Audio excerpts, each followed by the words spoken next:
Pues así es, ya llegamos aquí a la Arena Coliseo, mi querido Samuel. Estás reconociendo una parte fundamental de la visión de los tapatíos, y no me refiero tanto a la arena como en sí, que ya es un punto de referencia, sino los puntos históricos para que estemos en este sitio. Es que además quien se dice tapatío debe de conocer la calle de Medrano, ¿no? O sea, y no solamente por la zona del vestir, sino que aquí prácticamente empieza, y todo aquel que se jacte de saber de lucha libre debe de saber dónde es el número 67, que por ahí debe estar pegado. Pero sabemos que es aquí. Sabemos que es aquí. Pero oye, ¿qué tiene que ver el señor este que tenía nombre de calle con la lucha libre? Fíjate que hay una cuestión muy interesante, y antes de hablar de Medrano tenemos que hablar de la conformación de Guadalajara. Prácticamente estamos en las afueras de Guadalajara.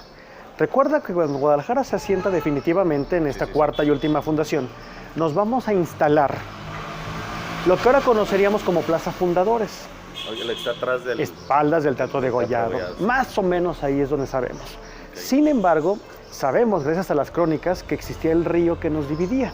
Aquí donde pasa el camión ese azul. Exactamente. En la calzada Que Independencia. históricamente hemos dicho que es la gran cicatriz de Guadalajara, que es de la calzada para allá y de la calzada para acá. Estamos de la calzada para acá. Así es. Qué maravilla. Entonces ocurrió algo muy interesante. Acuérdate que por esta zona ya estamos muy cerca de lo que conocemos como el barrio de Analco. Sí, claro. La palabra Analco, ¿qué quiere decir? Que es al otro lado del río. Los ríos siempre han sido fronteras naturales. Sí. Bien, pero en este sitio, más o menos, es donde se va a construir el Palacio de Oñate. De Don Cristóbal. Don Cristóbal de Oñate. Y aquí sí lo voy a decir de una forma... Sí, como no, pues un tipazo, por cierto. Y es en el siglo XVI cuando se construye, y de alguna forma la historia, que tiene mucho de leyenda, dice que no solamente va a edificar, sino que aquí quiere, pues, él descansar, que eso sean parte de su paga por haber hecho esta conquista también. Sin embargo, algo ocurre que no le toca al señor Oñate absolutamente nada de esto. Acuérdense que él no va a morir aquí.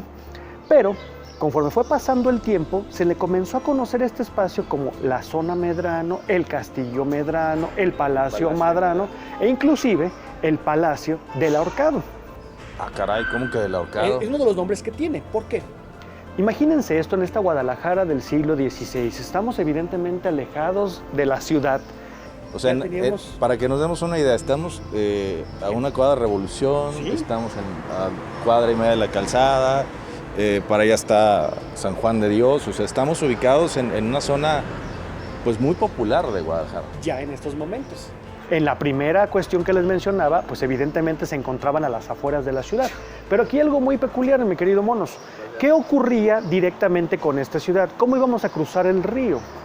Donde ahora conocemos, por aquí abajo inclusive está el Monumento a la Independencia, que hay que decirlo, que fue el que ganó el segundo lugar en este certamen que don Porfirio Díaz hizo para celebrar el primer centenario de la Independencia. O sea que en una de esas, si nosotros nos tocaba venir a celebrar como... Por poco faltó. El que ganó el primero fue el Ángel, bueno, mal llamado el Ángel, ahora conocido como la Victoria Alada, que realmente es el nombre.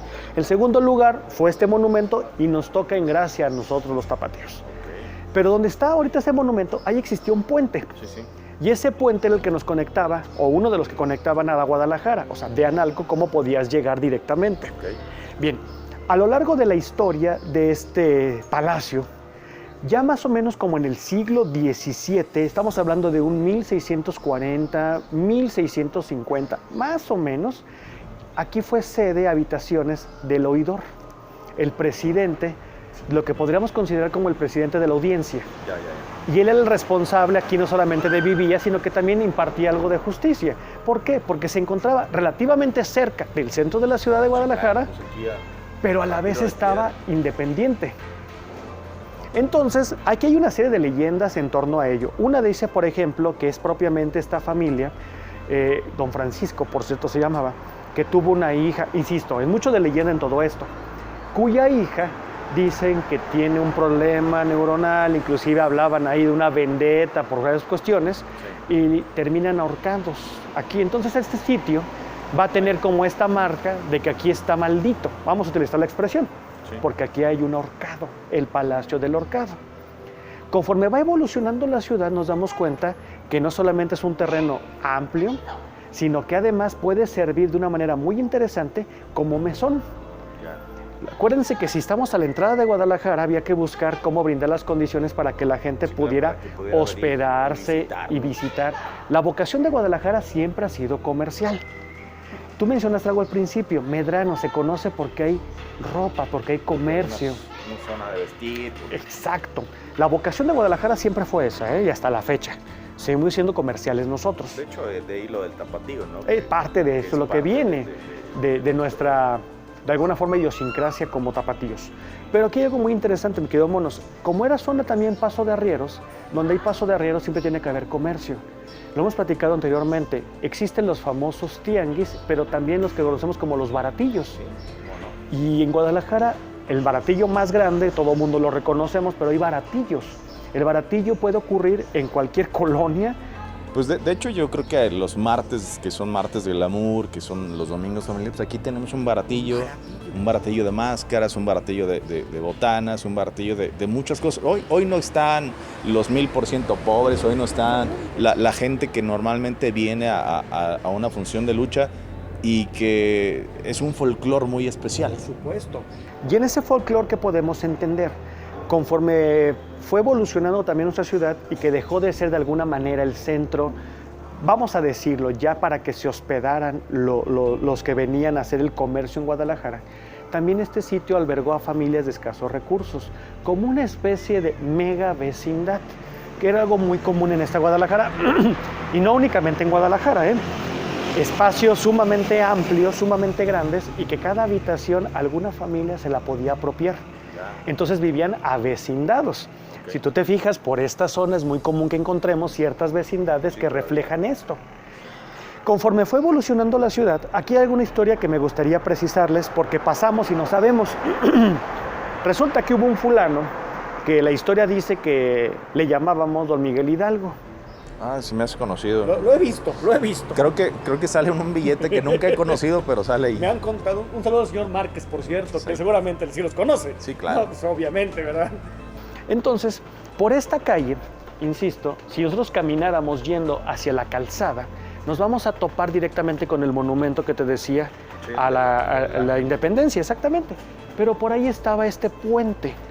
Y si tú te recuerdas, cruzando exactamente esta calle, hay una calle un poquito ladeada, medio esgadita, donde está ahí un edificio de un periódico. Claro. Ah, bueno, pues por esa calle, o sea, todo indica que por esto es el bueno, ese, sí. Yo también escribo, digo, aprovechando. Por esa calle, cruzando, va a entrar Hidalgo. Ah, okay. Acuérdense que Don Miguel Hidalgo, cuando ya llega a Guadalajara, o mejor dicho, ya está cercano a Guadalajara, llega primero a San Pedro Tlaquepaque. Llega por el transcurso de la mañana. Cuando ya se dirige hacia Guadalajara, va a tener que bajar y tiene que tomar el puente para entrar directamente a la Guadalajara. Entonces, cruza el puente, sigue y más o menos sube a lo que son los templos que aquí tapatíamente hemos dicho que son los dos templos de Guadalajara. Y antes de llegar a lo que ahora conoceríamos como el Paseo Alcalde o 16 de septiembre en su época, una cuadra abajo dio vuelta. Y ahí siguió camino directamente a donde va a llegar, al Palacio y a Catedral. Entonces, eso es muy interesante porque esta calle, de alguna forma, nos tiene que recordar que también por aquí tuvo la presencia del cuadro de la Independencia. Ahora, tú mencionaste algo muy interesante, Monos. ¿Qué tiene que ver la lucha libre con esto del folclore de los tapatíos? Realmente en Guadalajara existió, todavía me atrevería a decirte que hasta la década de los 70, verdaderamente un apego muy fuerte hacia la lucha libre. Claro. No solamente se televisaba, sino que todas las familias tapatías que tenían el aparato se sentaban a ver la lucha libre. Los martes a las 10 de la noche, a mí me sentaban. ¿Qué hubo? No, pues aquí, sí. Aquí, por ejemplo, ¿y si nos pasamos? Pues ahí verás. Si traes para la entrada ya fregamos, porque... A ver, de este lado, no de la calzada, sino de este lado de la cortina. La cortina, exactamente. Ya nos podemos sentir que ya estamos preparándonos para el cuadrilátero, mi querido Monos. Pero fíjate que hay algo bastante... Le puede llamar quizás interesante, y existen inclusive tratados que buscan justificar esto. La lucha libre, como conocemos esta batalla en el Pancracio, en el Coliseo, lo que ya hemos sabido que viene de alguna forma heredado, hay una gran pregunta y es que casi siempre los grandes combates se pelea máscara contra cabellera. Sí, esas son las apuestas máximas, ¿no? Exacto, es el máximo reto que puedes tú enfrentar. Y además que hay todo un código de honor para cumplirlo. Pero aquí hay algo que llamaría mucho la atención. ¿De dónde viene esta tradición de la máscara contra la cabellera? Piensen ustedes en la máscara. La máscara es evidentemente tratar de ocultar el verdadero rostro, la identidad del personaje. ¿Por qué buscar ocultarlo? Para emular, ¿no? Que es un héroe para... Un héroe anónimo de alguna Exacto. manera, que es un alter ego. Sí. Pero también hay algo bastante sui generis en torno. También era para evitar ser reconocido porque no fueras criticado o juzgado por tus acciones. O sea, aquí piensa usted, ¿cuántas personajes o personalidades luchaban pero que no querían que la familia se enterara? Porque iba a ser una afrenta probablemente para su buena tradición. Imagínate que tuvieras un hijo luchador.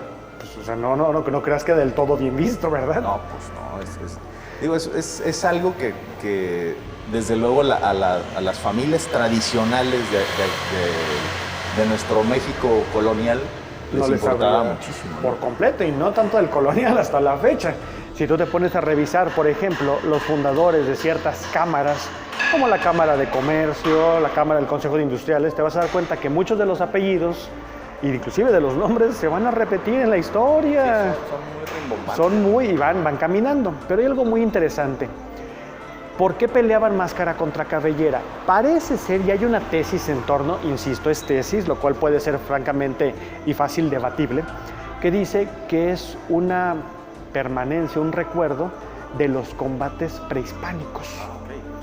Existía dentro de las reglas no escritas quizás de los combates prehispánicos, ya sabemos de las guerras floridas, estas guerras que se hacían no porque estuviéramos enemistados, sino que había que capturar más grande tu territorio. y aparte capturábamos a la gente y los sacrificábamos a los dioses. O sea, no es porque tú y yo estemos peleados, ni nos peleamos los recursos, pero los dioses requieren sangre y pues de que sean los míos a que sean los tuyos, Claro.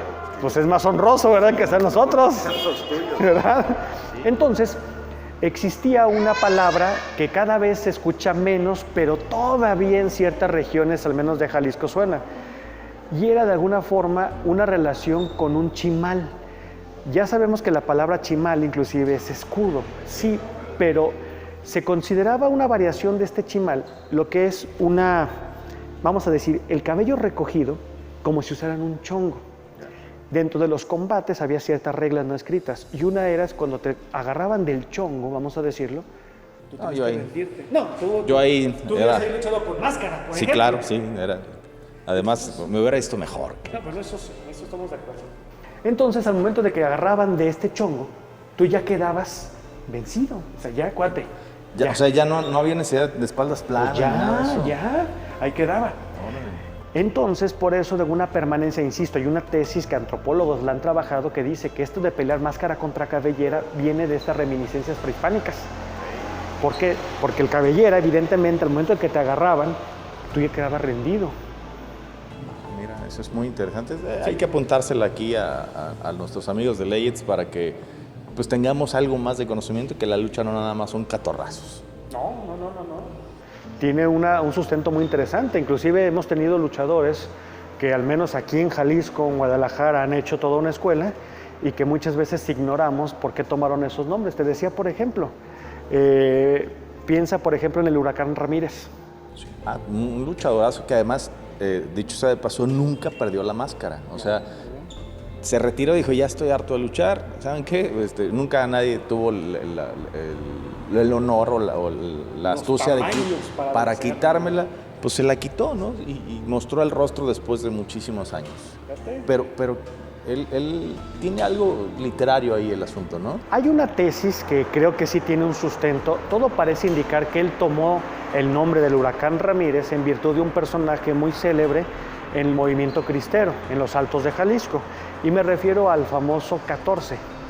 Este personaje, el 14, le decían el 14 porque era un hombre que decían que había matado él solo 14 federales, que él se había comido en una cena 14 platos de carnitas. O sea, el 14 era su número 14 tacos. mágico. Eso, Cualquiera. Cualquiera, y más de los de aquí a la esquina. Pero la cuestión es que para ellos era el 14 como decir, los infinitos, los mil, los millones. O sea, yo solo he vencido a millones de federales, por ejemplo. Y fue un personaje muy interesante, tanto en el combate como desde el punto de vista biográfico. Y parece ser que el Huracán Ramírez también reconoce esta figura y dice, oye, es que yo también soy igual de valiente, o me gustaría honrar la figura del 14. Y por eso agarra parte del Ramírez, que evidentemente era su apellido, para que hiciera una escuela también en la lucha libre. Esa es una de las tesis que se manejan y tiene fundamentos muy interesantes. Pues hay muchas cosas interesantes que la gente que viene habitualmente aquí a la Arena Coliseo, que entra, que aquí es una verbena, como te decía, van a las taquillas, se detienen a ver los retazos, buscan hacerse una fotografía para después pasar por aquí y entonces comienza la magia.